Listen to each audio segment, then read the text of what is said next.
जिथे शहराचा आवाज थांबतो आणि निसर्ग बोलायला सुरुवात करतो. आज आपण आलोय दादरा नगर हवेलीतील एक शांत स्वर्ग, मधुबन धरणाच्या पाण्यामुळे तयार झालेला एक विशाल तलाव. आज दुधनी ओळखलं जातं त्याच्या शांत पाण्यासाठी, हिरव्यागार डोंगरांसाठी आणि मनाला सुकून देणाऱ्या वातावरणासाठी. इथे वेळ जरा हळू चालतो. बोटिंग करताना फक्त पाण्याचा आवाज, हवेचा गाढ स्पर्श आणि डोळ्यासमोर पसरलेला निसर्ग. इथं आलं की जाणवतं सुख म्हणजे लक्झरी नाही तर शांतता आहे.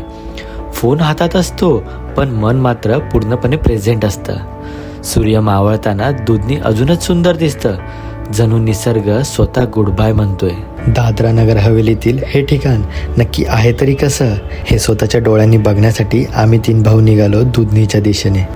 जवळपासून 43 किमी तर खानवेलपासून 18 किमी अंतरावर, डोंगर दऱ्यांनी वेढलेलं, निसर्गाने भरभरून सजलेलं, रस्त्याच्या दोन्ही बाजूला हिरवळ, समोर पसरलेला विशाल तलाव आणि आसपासचा शांत माहोल. इथं पोचल्यावर एकच जाणवतं, हे ठिकाण बघायचं नसतं, अनुभवायचं असतं. आपण पोचलोय दुधनीला. आज आपल्यासोबत आपले 2 गावचे भाऊ आहेत, आकाश आणि योगेश. हॅलो गाईस. तर मग इथं आपण दुधनीला जेव्हा येतो ना, इथं पार्किंगची जागा आहे पुढं, म्हणजे इकडं 4 व्हीलर आणि बाईक सगळे लावू शकतो आपण. आतमध्ये तिथं आतमध्ये पण आहे ना पेड तिकडे? आहे. हां, आतमध्ये पेड पार्किंग आहे, तुम्हाला लावायची तर लावू शकता. त्यानंतर आता आपण आतमध्ये एक्सप्लोर करायला जाऊ. आपण थोडी आतमध्ये एंट्री मारली ना, काही तर आपल्याला खायला वगैरे किंवा काय घ्यायचं असेल तर छोटी छोटी दुकान आहेत. इथं बघ, ATM वगैरे. तिथं काय आतमध्ये? इथं आतमध्ये ना गार्डनमध्ये जाण्यासाठी इथून तिकीट घ्यायचं आहे. ओके, ठीक आहे. एकदम सेम वारली पेंटिंग केलेली आहे. इथं काउंटर आहे, ते बघा तारपा लावलेले आहेत तिकडं. मग इथं सगळं खेळायला वगैरे चांगला स्पेस होतो फॅमिलीसाठी. आता गवत वगैरे वाढलेलं आहे. आपण प्रॉपर दुधनीमध्येच आहे आणि हे बाजूला एक गार्डन आहे. हे गेस्ट हाऊस आहेत. हे याच्यामध्ये राहायचं असेल तर बुकिंग करायला लागते. ओके, म्हणजे हा गेल्या वर्षीच ब्रिज बनला. जेवढ्या तो ब्रिज नव्हता ना बनलेला तेव्हा ही जेट्टी म्हणून बोट आहे. या बोट इथं लागायची आणि प्रत्येकी एका किंवा अर्ध्या तासाने इकडचे लोकांना त्या साईडने न्यायचे. तिकडनं एक भरपूर मोठं गाव आहे कावचा म्हणून. म्हणजे जाण्या येण्यासाठी ही बोट होती ही, आणि एक तिथं लागलेली आहे ती आपण पुढे बघूया. किंवा प्रायव्हेटमध्ये पण ह्या बोट्स यूज व्हायचे.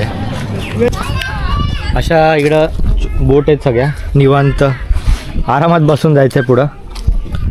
तर आधी आपण थोडंसं एक्सप्लोर करूया. आता आकाश मला बोललं आहे की इथे एक टापू आहे आणि ह्या बोट राईडच्या ज्या ह्या बोट आहेत ना, याचे चार्जेस काय वाटतात तुला? 30 मिनिट्सचे 400 घेतात. तर मग आता योगू गेला आहे जरा, तो आला का आपण निघूया बोट राईडसाठी. जरा निवांत बसून, आता हे बघा इथं एक बोट कशी आहे, असं निवांत बसून पाण्यात जाऊया. आता आपण जाऊया बोटमध्ये. तर इथं बोटचं ऑफिस आहे आणि इथं पैसे देऊन तिकीट घ्यायचं आपल्याला. सिंधुदुर्ग जायला ओळखलं त्याचा टाईमवर आहे. हां, टाईमवर आहे. इथे अर्धा तास बोट राईडसाठी 400 रुपये घेतात. शांत पाणी, स्लो वाईब आणि बोट पुढे सरकू लागली की जवळच लहान लहान बेटा दिसायला लागतात. समोर पसरलेल्या टेकड्या, पाण्यावर उमटणाऱ्या रिॲक्शन्स आणि आजूबाजूचा तो शांतपणा. दुधनीची बोट राईड म्हणजे स्पीड नाही, एक्सपिरियन्स आहे. आम्हाला शिंडोंगरी बघायचा होता पण तो इथून थोडा लांब असल्यामुळे आम्ही एक डिसिजन घेतला. आता पुढच्या ठिकाणी म्हणजेच वाघ चौऱ्याकडे निघायचं. दुधनीने मन शांत केलं पण प्रवास अजून संपला नव्हता. आपल्याला जिथं जायचं होतं तिथं जायला इथून म्हणजे खूप पैसे घेतील आणि लांब पण पडेल. तर मग एक आपण आयडिया घेतली की आकाश बोलतो अजून एक असंच बोटचं जवळून आहे, पुढं जायचं. आता आपल्याला वाघ चौड्याला जायचं आहे. आता मग तिथून आपल्याला तो टापू जवळ पडेल, तर आता आपण तिकडे निघूया.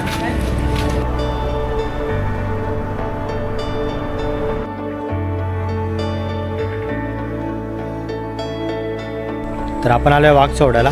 एवढं शांत वातावरण आहे ना, कारण पूर्ण निसर्गामध्ये.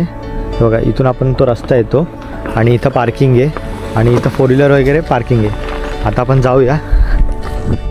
समोरचा जो व्ह्यू असेल ना, तुम्ही ड्रोननी बघा, वेगळ्याच लेवलची मजा आहे. ह्या सगळ्या बोट लागलेल्या आहेत आणि समोरच आहे ना, हा समोरचा ना डोंगर, हां तो समोरचा डोंगर आहे. तर मग आपण आता इथून ड्रोन फ्लाय करूया आणि त्याची मजा घेऊया. वरून पाहिलं की कळतं हे ठिकाण फक्त टुरिस्ट स्पॉट नाही, हा निसर्गाचा एक शांत कोपरा आहे. हे आहे शेंडोंगरी, दादरा नगर हवेलीमधला हिडन जेम. पाण्याने वेढलेली ही डोंगर टेकडी जणू निसर्गाने मुद्दामच वेगळी केली. डोंगराचा उतार, विरळ झाडी आणि सभोवतालची शांतता.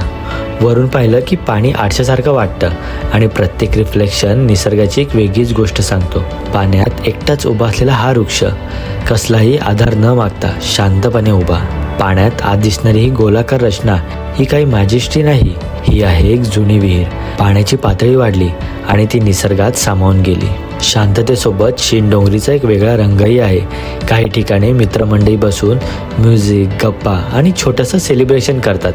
Nature plus vibe, perfect combo. शेंडोंगरी एकाच वेळी शांतही आहे आणि जिवंतही, जिथे निसर्ग, माणूस आणि क्षण सगळं एकत्र येतं. इथे फक्त व्ह्यूज नाहीत, इथे वाईब्स आहे. इथे बोट चालते पण मन मात्र हळूहळू थांबत जातं. फक्त एक स्मूथ प्रवास.